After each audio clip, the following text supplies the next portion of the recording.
in. So I just want to welcome everyone and thank everyone for being here today. My name is Emily. I'm a TESOL student at Bishop's University. I'm part of the REEAL project. For those who don't know, the REEAL project specializes and aims at finding different ways of thinking and doing and being as a teacher, and it combines research and educators together to share information so that we have different resources. The REEAL website link will be in the chat, and you should all have it through the posters that you've seen circulating. There's also the Facebook page for everyone that's interested. So I'd like to start off with a land acknowledgement, and I'll invite anyone to put in their own land acknowledgements in the chat. So for Bishop's University, we are located on the traditional and unceded territory of the Abenaki people.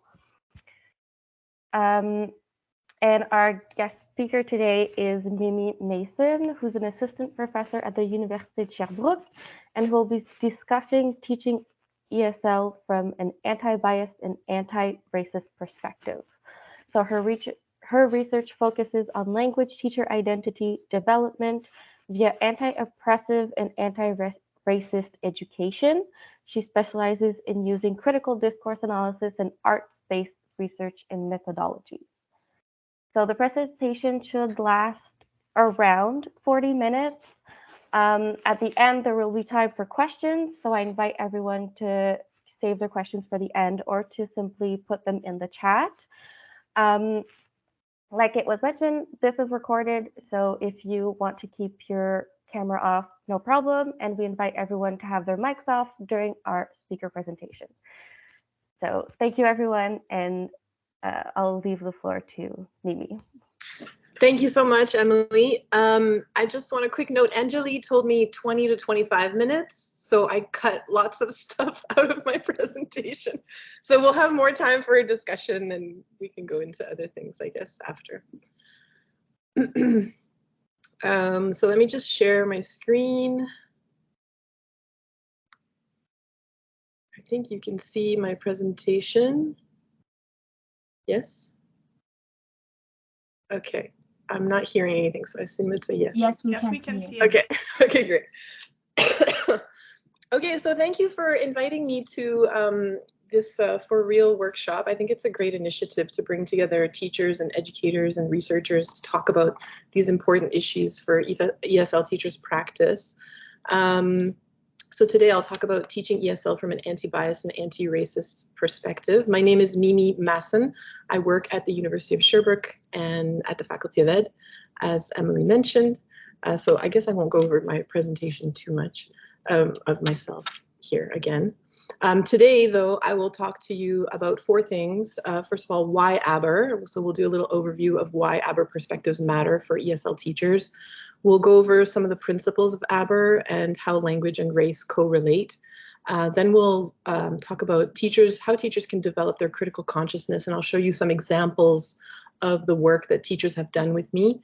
And lastly, we'll talk about taking action. So go over a few resources or ideas for moving forward and hopefully launch into a discussion with you about what you have done to take action, or perhaps what you're thinking of doing, or any questions you might have to get you going. So why Aber? First, we can define Aber as an anti-biased, anti-racist stance, and that means teaching against bias and racism. So of course, everyone wants to do that. No one wants to promote bias and racism. But the fact is, without consciously reflecting on it, we might be doing just that.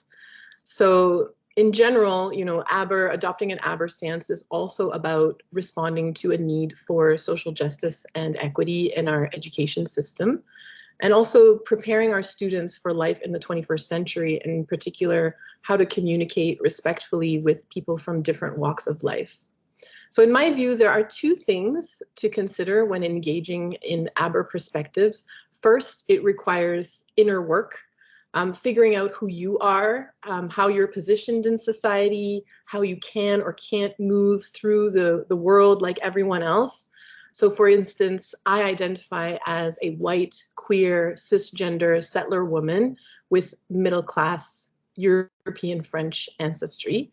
And I came to Canada when I was 6 years old, and I was naturalized as a Canadian citizen when I was a teenager. So I also identify with the immigrant experience. And then from there, I can work on identifying what privileges I benefit from, what stereotypes or bias I might have, and ultimately what biases I might have that need to be addressed to figure out how it can affect my work and my relationships with my colleagues, my students, and parents. So this requires deep introspective work. It is ongoing, and I'm constantly learning from engaging with trusted friends and colleagues. And then the second thing I think it requires is a good understanding of your local context. We don't live in a vacuum. There are policies and ideologies about how learning happens, who can learn what, the statuses of languages that shape how we practice teaching. And in some cases, these policies and ideologies might be at odds with some of our core values. So how do we reconcile or resist these? I want to start off with a quote from Ramirez and Donovan. They say, "To be honest, the biggest limitation to ABER work is you. Any educator engaged in this work will tell you that you have to do the inner work first. What you don't know can and will hurt you, your students, and your community." So it's really important then to have this understanding of who we are before we can even begin to engage in this process.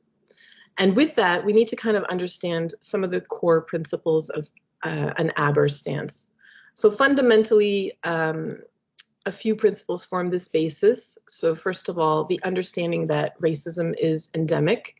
That means it's everywhere in our society, and it operates on different levels. Two levels that you might have heard of are the individual level. So for example, everyone navigates the world using racial stereotypes. So identifying and deconstructing these biases in a conscious exercise is something that we have to engage in. And then also and I think in some regards, more importantly, or not more importantly, but complementary to this, and something that gets overlooked sometimes, is the idea of institutional racism. So for example, immigration or educational policies have been created to promote the health and the prosperity of certain racial communities over others. And that forms institutional racism. Next is the recognition that white supremacy is in full effect and tied to the ongoing colonial project in Canada. So that means policies are put in place to perpetuate and maintain the power and standing of the dominant group. In our case, in our context, this is white people. And scholars who work in critical race theory have shown us how, in our context, white supremacy, so that is the social, political, economic, and cultural dominance of white people, has shaped the way that we view and understand the world, how we move through it, and what policies we enact, what values we strive for. And what has become clear today is that white supremacy has been possible by diminishing, invisibilizing, and even violently eradicating groups of people who don't align with or don't reflect the values and practices of the dominant group. And lastly, important is the notion that languages are inherently tied to race. And this has been developed a lot in recent years in the field of ratiolinguistics.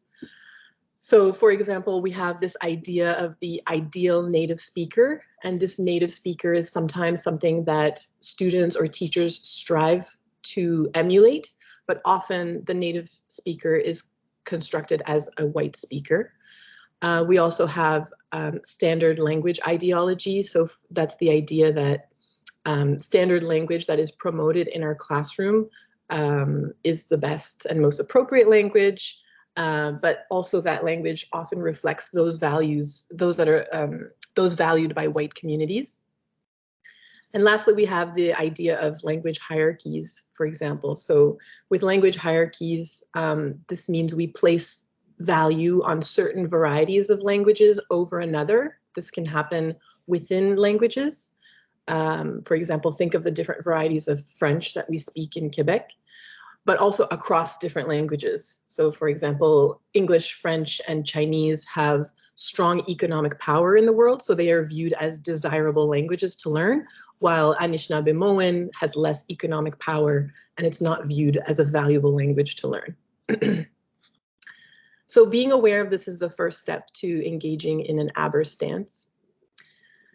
And so to help teachers develop their critical consciousness around these issues, after I introduce them to these principles of Aber education, I use art to get them to get at their fundamental understanding of themselves and engage their critical consciousness. So today I'll share two areas that I have explored through my work with teachers. First is the value assigned to languages in our classrooms, and second is how learners' linguistic repertoires can be used to support their learning.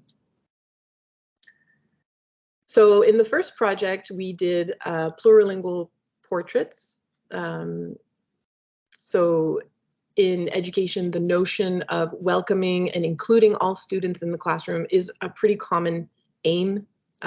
It's even made official in some policy documents, and it's a core part of critical pedagogical practices such as culturally relevant teaching, multicultural or plurilingual education, and inclusive education. And here with these teachers, I did this with FSL, French as a second language, and ESL, English as a second language teacher candidates who were in their preparation program. And so we were looking at the concept of plurilingualism as part of their professional learning.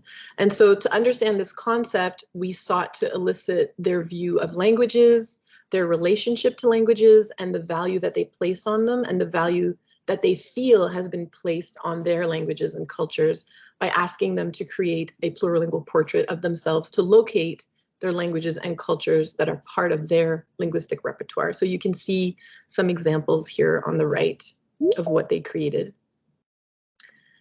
And so our analysis of the portraits revealed that languages with which participants expressed a strong emotional connection are not always seen as legitimate or valid parts of their linguistic repertoires due to the status that's afforded to the language. For example, one student spoke Beauceron, like a dialect from Beauce in Quebec, and they felt that this wasn't like a real language or a good variety of French. We had another student who felt that the languages that some of the languages that she spoke weren't legitimate enough to put in her repertoire because of her perceived level of competency in that language. So this leads us to some questions about what is the criteria for languages and cultures to be included in a repertoire, as emotional connection doesn't always seem to be enough. It also leads us to questions about how future language teachers might honor students' knowledge and build culturally responsive teaching practices. If they themselves struggle with these things, how are they going to promote that with their students? Several of our white participants engage with plurilingualism through an official bilingualism lens. So that is, official bilingualism is treated as the default norm when it comes to speaking more than one language. Sorry, just one second.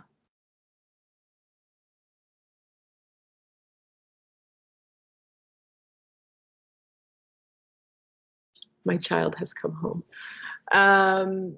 So yes, what was I saying? So official bilingualism is treated as the default norm when it comes to speaking more than one language in the Canadian context.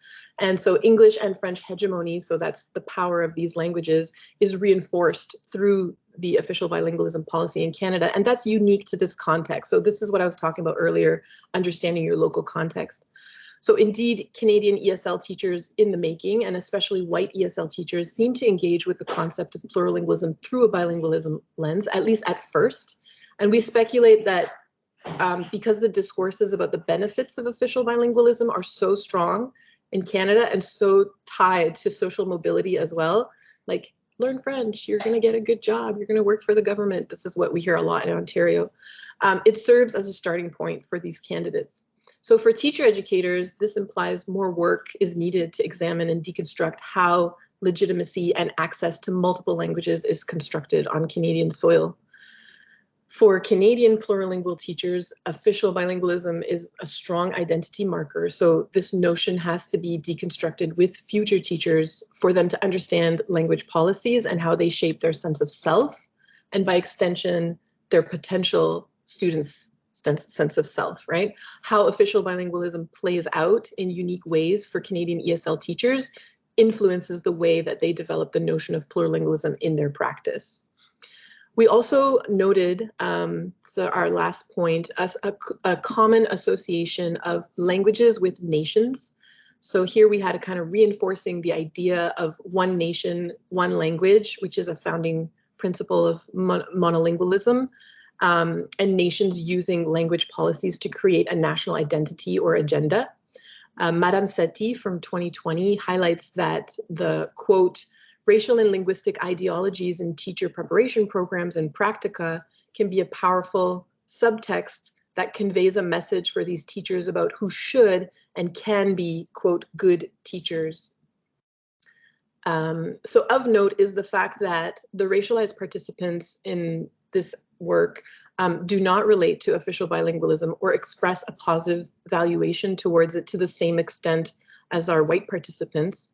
And for us, this raises questions about the ways in which racialized people are excluded from fully benefiting from the higher status afforded to French-English bilingualism, perhaps in part due to the strong associations of whiteness and official bilingualism in Canada.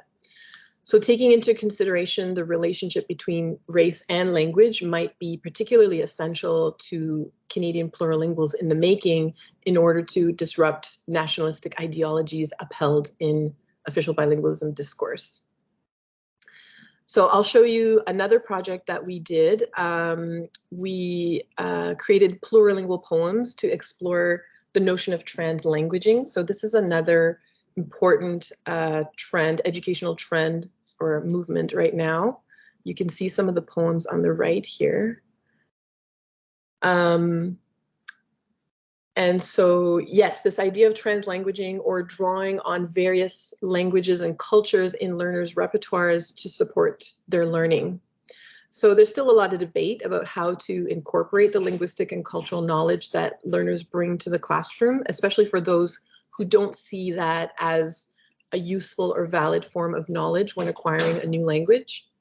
So to engage with this notion of translanguaging, I asked teachers to create plurilingual poems. They wrote a poem about who they are, drawing on their linguistic and cultural repertoires, and they could write in any language or script that they wanted to create the poem.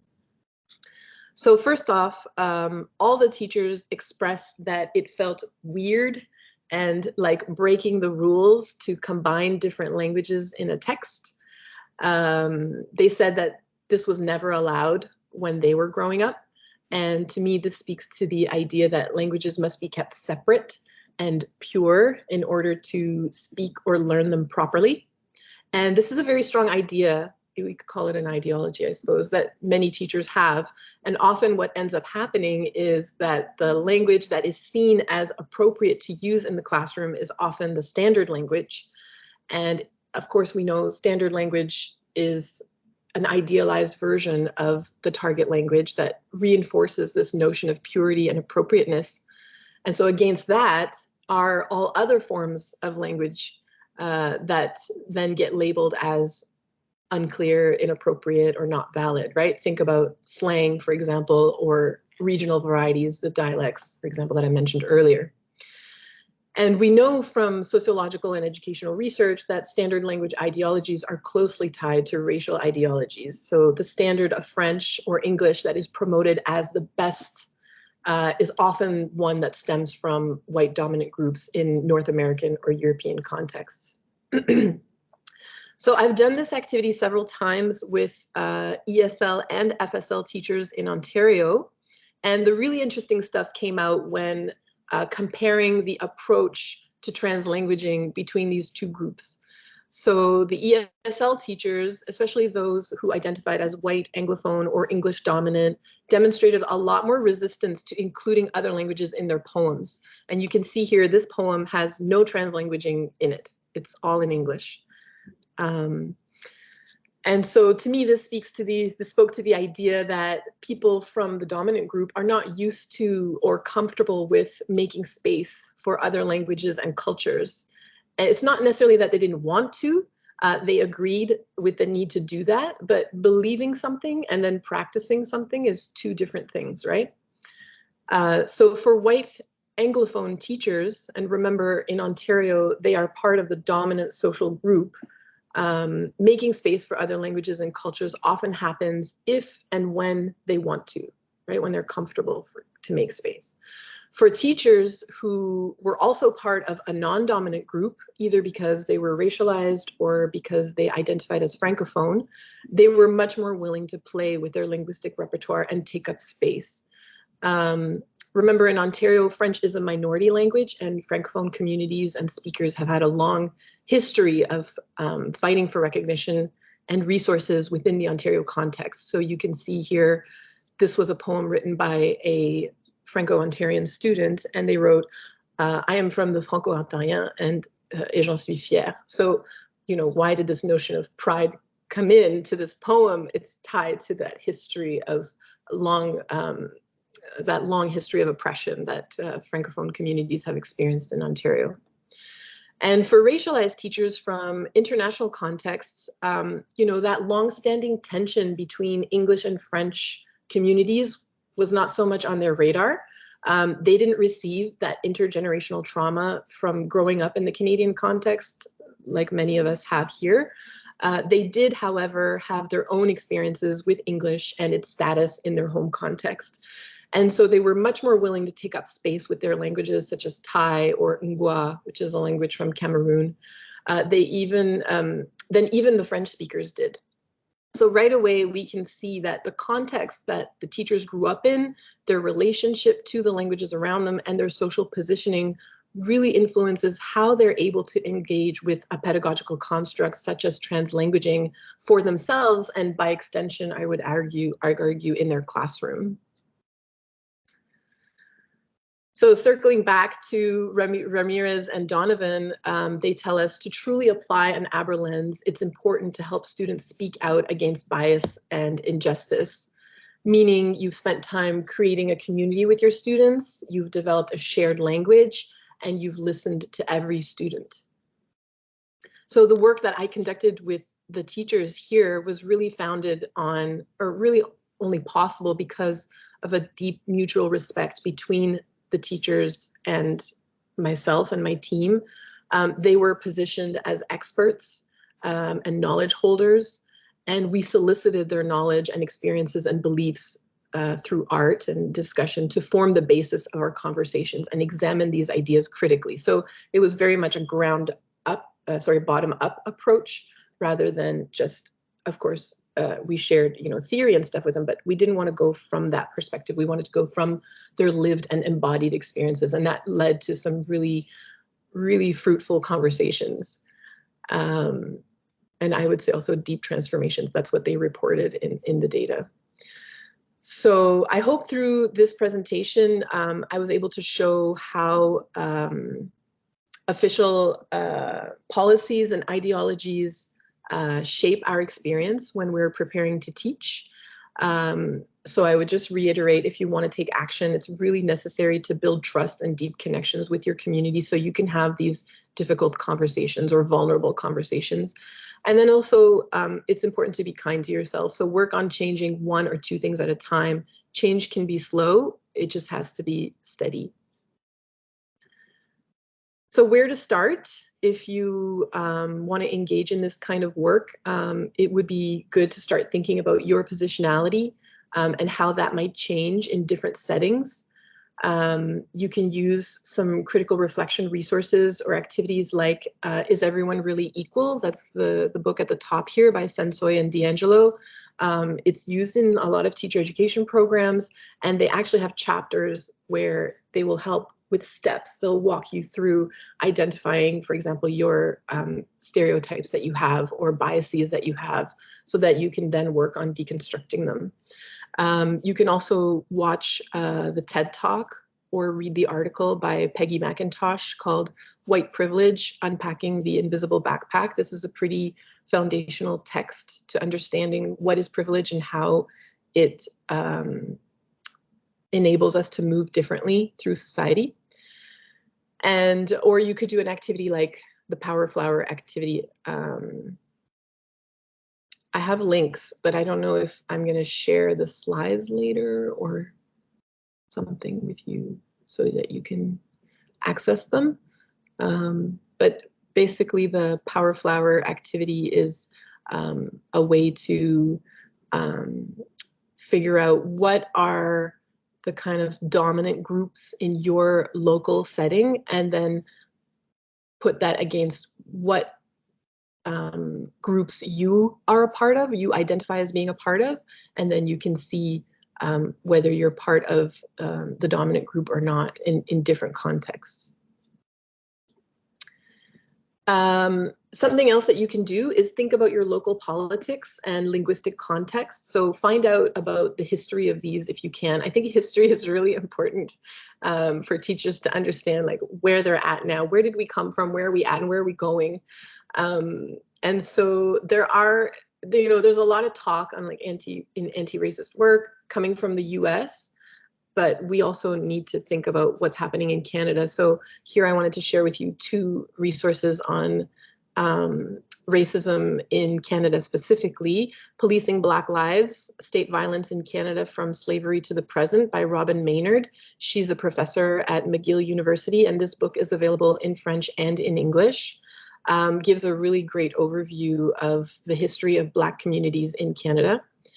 And also A National Crime, the Canadian government and the residential school system from 1879 to 1986. That's by John Malloy. And again, giving us an understanding of the educational experiences of Indigenous communities in Canada over the last 100 years. And so where we're, again, that thing of where are we coming from, where are we at now, and where are we going to? And I think that's really important to understand this history if you're going to work on reconciliation. Another thing I think that's really important is getting informed about official policies in your board and in your province. Think about who designed these policies, who they benefit, and who they place in the margins of success. And lastly, think about your practice. So what are your classroom policies? You know, how are your students seated? Who gets to talk when and how? What are your views on languages? Learning and identity. How do you see all of these working together in the language classroom? And of course, you can also research specific pedagogical practices or movements, such as culturally responsive pedagogy. So here we have a good article from edweek.org that gives a good overview of what that is, with a little video. Also, another important current might be trauma-informed pedagogy, since, you know, dealing with sensitive topics can bring up a lot of emotions for people. And as teachers, we don't want to cause harm to our students. So being really mindful of how we bring up conversations is really important. And trauma-informed pedagogy is a movement out there to support teachers to doing that.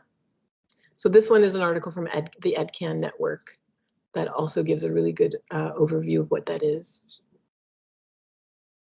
And you know, you might also want to inquire about what are other teachers doing in their practice. And so here I linked to the FSL Disrupt group. This is a group of teachers in Ontario, FSL teachers in Ontario I've been working with for the last 3 years. They decided that they wanted to find more books that showcased the adventures or experiences of racialized and Indigenous characters, main characters, or were written by Black, Indigenous, or other racialized people, because they felt that the books that they had on their shelves to read with their students that they were using in their classes, this was mostly in high school, were often written by white male authors from European background. So it was just prioritizing one particular experience in French. And so these teachers got together, they've created their own book clubs where they choose some books, they read them, and then they review them. And then they recommend, based on their professional knowledge and expertise, which grade level or program they think that this book could be used in. So in Ontario, we have 3 French programs: French immersion, extended French, and core French. Let's see, there was one.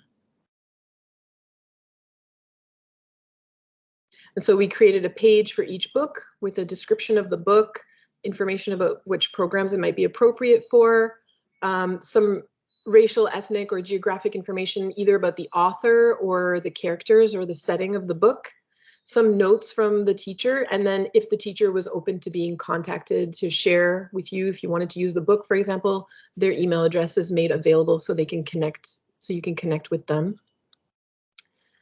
What else? We also organize workshops and resources, and we've put up all the slides or videos that we've had, because of course doing this work, like I said earlier, comes, you need to do a lot of inner work and critical reflection on yourself. So these resources are meant to guide teachers who want to engage in this kind of work.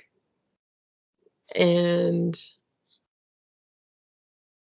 we have recently just added an elementary panel. Everybody was very excited about doing this work as well. We're still developing this for elementary school with elementary school teachers. So we've just started that.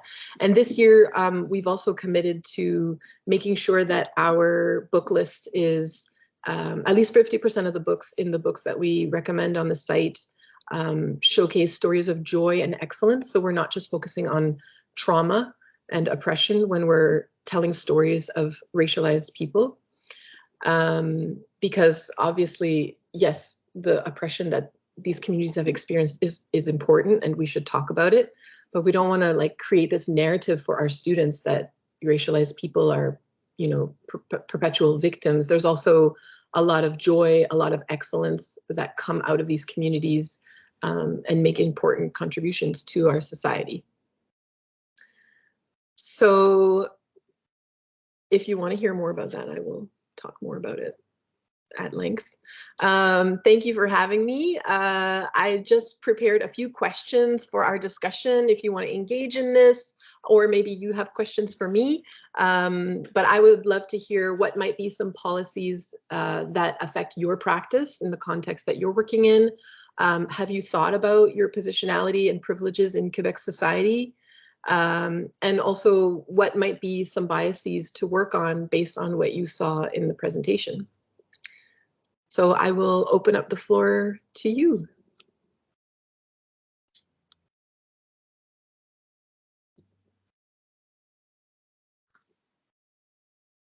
Sorry, we're all a little bit deer in the headlights here, but that's not because we weren't listening. It's because we're there was so much information and we're so in. I'm just trying to find my hand clapper, my virtual hand clapper. Thank you. I'm trying to see how I can see all of you. I don't know how to do that. I guess I have to stop sharing. Yeah, You have to stop sharing if you want to see everyone. Okay, there we go. I can see you all. Yeah. Okay, Thank you so much. Thank you. Thanks, Mimi. I know that's not your house. Behind you. So cool, right? Does anyone have any questions? Usually what we do is questions, Mimi, but it's great that you prepared questions for us. Oh my goodness. Yeah, I'll put them in the chat, I guess. That'd be great, yeah. I think personally, Oh, sorry. Sorry, Monica, go ahead. it's okay, Flippa, I can follow you. I was just going to say, one of the questions you asked is what kind of work do you have to do? And I'll be 100% honest. I need to start the work because I'm aware that I have biases and prejudices just like everybody else, but I don't know what they are. And I'm still at I don't know what I don't know because I don't know it yet. Mm-hmm. I think some of the resources that you provided, especially that book, it would be a good not New Year's resolution, but something along those lines. Maybe the next time I have a little bit of vacation is to pull that book and bring it along with me so I can sit and read it and think about it and do some contemplating. I think that was really helpful. So I wanted to thank you for that. Yes, come by my office. I have all the books there. Done.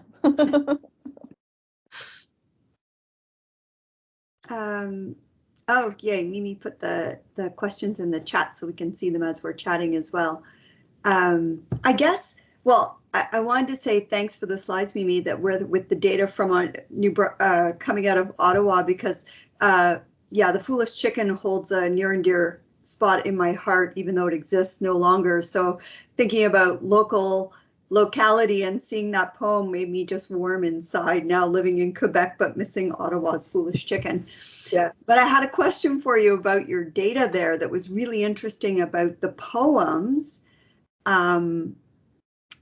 in terms of the poems produced by the English speaker, and it was purely in English, and you were saying there seemed to be a general unwillingness, or I think is the word you used, from that group.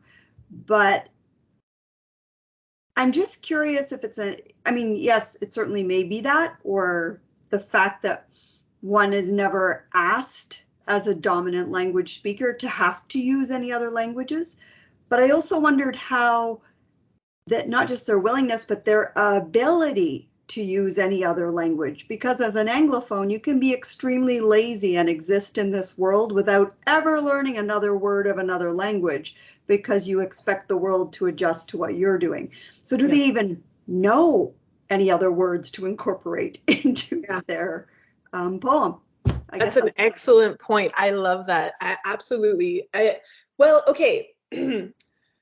In Ontario, everybody has to study French from grade 4 to grade 9 for 6 years. So technically, there should have been a little bit of French in that poem, at the very least. So I think that also speaks to that, right? That like, okay, like I don't really need to learn French to succeed in this society. And I don't identify as a French speaker, even though I studied it for so long, and it's part of the curriculum. So I think, you know, there's that aspect of it. And there's also, I find, another aspect that a lot of teachers have this idea, or people even in general have this idea, that you can't say you're bilingual unless you're perfectly bilingual. Yeah. So if I just speak a little bit of French, like, again, it's not legitimate enough for me to put it in my repertoire. And that's kind of what we discuss as well when we do those portraits and the poems. Again, like, when can you include your languages? When is it part of your repertoire? And I guess that's different for everybody, because there has to be some sort of connection to the language. You have to use it, or you have to value it in some way. But I think people kind of underestimate how much they are plurilingual. I think we have total undervaluation. If you look at the data from Stats Canada, I think it's like 17% of Canadians are bilingual, like, you know, call themselves bilingual. And I'm like, that's not possible. It's probably because a lot of people feel like they're not good enough to claim that title of being bilingual or being plurilingual. So this work is also about shifting teachers' ideas in that regard. And for some of them, it's like a aha moment, like, oh, I am bilingual. And it's like, yeah, you are. Yeah. Well, it's really interesting data, and I'm so excited now that you'll get to continue your work too in a different context in Sherbrooke. Here in Quebec, we have a very different context, so it'll be exciting to see how your work continues. Thanks. Thank you. Me too. I'm very excited. On the chat, actually, we have Karina who has a question. She says she wants to ask about an elaboration on positionality. Can you clarify and give an example? Yeah, so the example that I gave you, for example, so I'm a white woman, settler woman, I'm a queer woman. These are, positionality is often done through different social identities. So for example, your sexuality, your gender, your race, your socioeconomic background. It can be a whole slew of things. These are just the most common ones that we talk about. if maybe I'll put the link to the Power Flower, because that one I think has a list. There's religion, ability, like physical ability, citizenship status. I've noticed in my work that this has a big incidence on, let's see what else, your age. Yeah, these are all different ways that you will have you will be positioned differently in the society. I don't know if I've answered your question really well, but for example, you know, as a white woman who can walk around, I can walk around as I am in Canadian society, and generally I feel pretty safe. It depends on the place and the time of the day, but you know, in Ontario we had a Muslim family that was attacked a couple of years ago in London. And for my colleagues who were Muslim and hijabi wearing, they felt really unsafe going outside after that happened. So this is how, like, your positionality, actually what's really interesting with the Power Flower is some of it is visible and some of it is invisible. So in the case of wearing a hijab, it's a visible marker of usually you are a Muslim person. So it identifies you right away to other people who may want to cause you harm. And so that's why your understanding your positionality is important, because I don't move through the world in the same way as my hijabi wearing colleague. She's going to have to think of different things. She's going to have to worry about things that I don't have to worry about. And that's just one example with one of the positions. So you can do the same thing with everything. I think it's interesting. Oh, sorry, Lindsay, go ahead. No, it's just to riff off of that about like your hijabi wearing colleague, like like people visibly see that, right? And I was thinking about living in Quebec, and I was thinking about how I kind of blend in until I open my mouth. And then my accent gives me away completely, or my weak French. And then like everything shifts, right? So I can't hide. So I can hide if I'm quiet. And the minute I talk, I'm not hiding. You know what I mean? So it just made me think and about positionality in those terms too, like when you speak. And it's so interesting because someone had to put in the chat about accent, and I am teaching Spanish to pre-K, K, first and second graders at my school. So they're really young, right?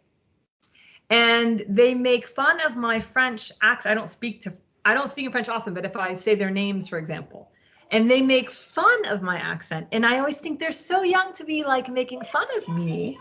And what do they think of themselves though? Like if they're making fun of me, they must also judge themselves when they go to speak. And I'm shocked by them being 6 years old and already like internalizing this idea of this is better, this is worse, this is, and you know, and it's just been a sad, fascinating thing. And I'm always trying to be like, look, we're all learning languages. We're just speaking, like, you know, but I can see that there's just, I don't know if it comes from families or society, but it's already there so early. It comes from both. You're right. It comes exactly from the outside world. And I don't remember the research exactly, but there has been research done that shows that kids understand racial differences and stereotyping as early as like 2 or 3 years old. So when you hear people say like, oh, we can't talk about racism in elementary school, it's just too difficult of a topic. Like, we're not saying give them a freaking lecture on critical race theory, but they've already got these ideas. And those kids who are making fun of your accent, like, they've picked up that idea that if your accent is different, then you're weird and you're outside of the group and something's different about you and we can tease you for that. So it's important, I think, to address those things. Hey, why, you know, it's okay to tease or whatever, but, you know, why are you doing that? Like, where did you get that idea? I have a question regarding the language portrait, but I saw Philippa and Genevieve's hand. Oh, no, okay. So I also asked, I've been asking my students to do the language portraits, and over the years, I found that they really enjoy doing it because, as you said, it's almost like, oh, the first time they really looked into themselves and really stop and think about their own relationship with their languages and cultures. And in your study, do you also ask what they learned from this exercise? Because I find that it really varies. Sometimes it reinforces in some students' language portrait. I can see they talked about a lot of the privileges, but then they may not be reflective on like how they come to have those privileges or what that will mean to them as a teacher then. Yeah. So I'd like to hear from your study. Yeah, we usually I do like a unit on privilege and bias and stereotypes before we do any of this work so that we can then engage in those conversations when we do this. Yes, I do ask them what they learned from it. And it's they said the ones that participated in the study said that they learned a lot, and because it helped, because of the conversations that we had after we did the activity. Like, of course, they learned as they were making their portraits and thinking for themselves, but I would gently question them, and I tell them, like, I'm going to ask you why you think that. It's not because you're wrong. It's because I want to understand your position and your perspective on this thing. So, for example, we had one student tell us that she has no culture. She was a white student who grew up in Canada. And she said, I have no culture. And so we then engaged in this conversation about like whiteness being the norm and being the default. And so she can't see her culture because she's immersed in it. And she, you know, identifies through, she others, you know, non-white cultures and things like that. So I don't have a list of like what they learned exactly, but those usually they're reported in the studies, Sunny. But this is the kind of stuff that we are able to engage them with when we do these activities.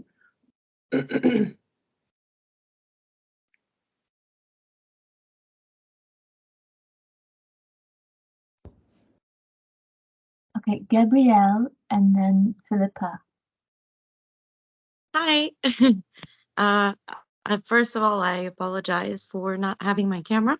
But yes, I would like to like raise kind of a sensitive topic and see maybe what your thoughts are, because it's something that's been going through my mind for a long time now, and I never know how to answer. So I used to work as a francisation teacher, so with newly immigrants to Canada, and I'm a white woman. And it has happened a few times where there was a clash of culture with my students that was beyond the acceptable level of like, this is your culture, this is where you come from, and where they would be insulting. So like saying things against maybe queer people or saying misogynistic views. And I find it very hard. Like, how can I deal with this without saying, no, my point of view is better than yours because this is my culture? So yeah, what would be your stance on a situation like this? Yeah, I think that's something I've often heard from teachers, and it's very difficult. It can be very difficult to navigate. So here, this is where developing intercultural competence is important. So intercultural competence is, you know, being able to mediate between cultures and speak from a place of empathy, compassion, open-mindedness, curiosity, respect. And you're going to do that for your students, but they also have to do that for you, right? Like, it's not just a one-way street. So students have to be respectful also of your culture and your feelings about things. And so they're also in a new context. So, you know, you can explain to them, like, generally in the Canadian context, like homophobia, transphobia is not acceptable. In fact, there are laws against you know, harming people due to their sexuality. So you can have your opinion, but you have to realize that it's not a morally or legally supported opinion over here. And if you want to be part of Canadian society, you're going to have to think about what that means for you. And you don't have to, you know, necessarily think about it as a, my opinion is better, or like frame it in that way. You know, you can focus on it's different and it's a long, you know, you're not going to undo homophobic ideology from someone who's part of a culture or a place where that has been there for a very long time, like centuries, right? But you can engage in the conversation. And I think usually modeling for them how you want to be treated, like by treating them in that way, is a good way to keep those lines of communication open and help them see that they can have different opinions, but do so, you know, express them respectfully, I guess. Thank you. That is, yeah, very helpful. Like you said, we're not going to change the world, but yeah, maybe one student at a time, one thought at a time. Yeah. It's such a complicated question because, you know, like if I had a student like that in my class, would I come out as queer to the student or not? Like, am I putting myself in a dangerous position if I do that? But also I'm the teacher, so I'm also in a position of power. So in some cases, it might be that they've never met a queer person. And then once they realize I'm queer and they like me, like, hey, maybe queer people are okay. But in another situation, it might not be. That person might be mentally unstable and want to harm me. So it's a very complicated question. And it's really great that you're asking it and you're thinking about it. That's totally part of the work that we need to do.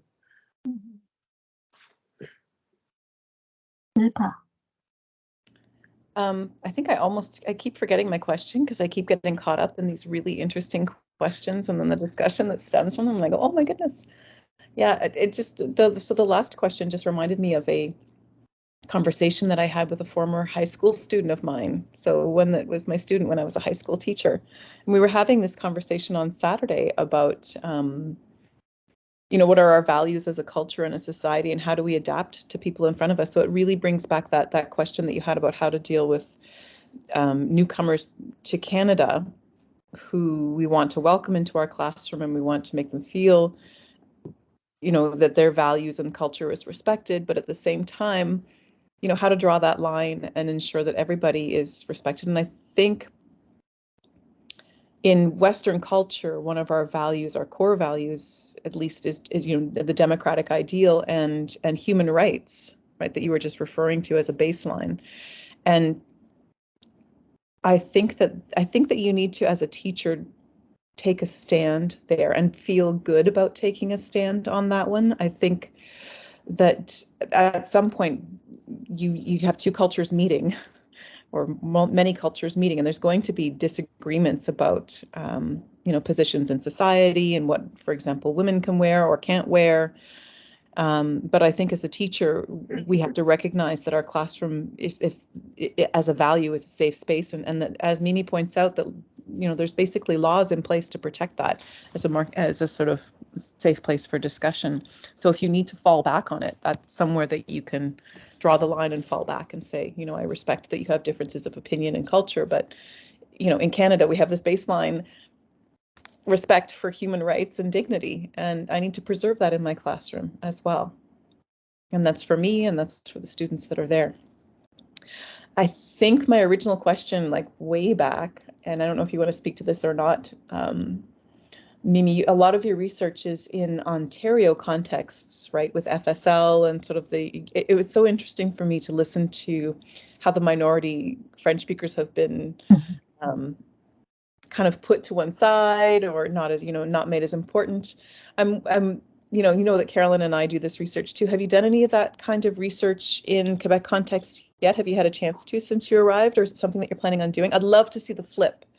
Okay, first I'm going to say, you can say it, they have been violently persecuted and oppressed, like, yeah, you know.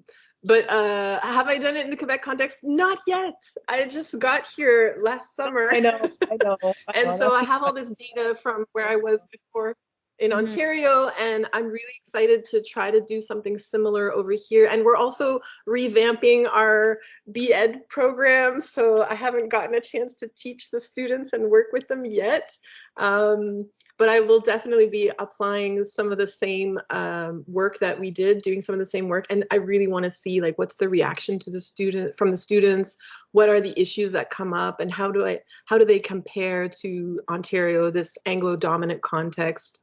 I think that's going to be fascinating. And I hope one day I can actually maybe even bring them together to talk to each other. Yeah. Fond de démarrage, baby, fond de démarrage.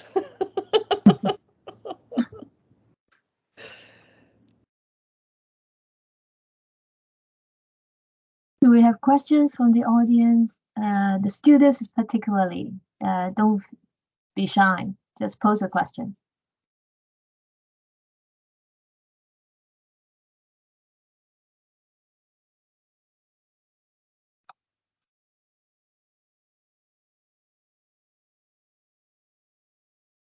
I think there's just too many ideas. Everyone's just digesting it all. That's at least the case for me. It's very. Oh, I'm so glad. I was like, I think this is too short. No, au contraire.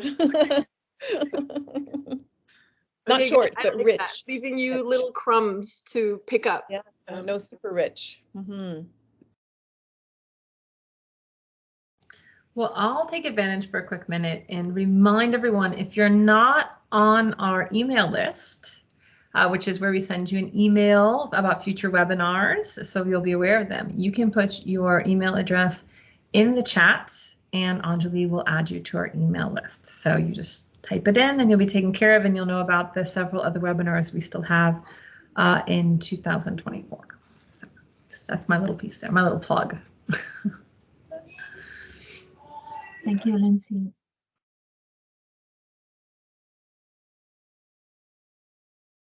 Well, I want to thank you all again so much for having me, because it was such a privilege to be able to connect with you.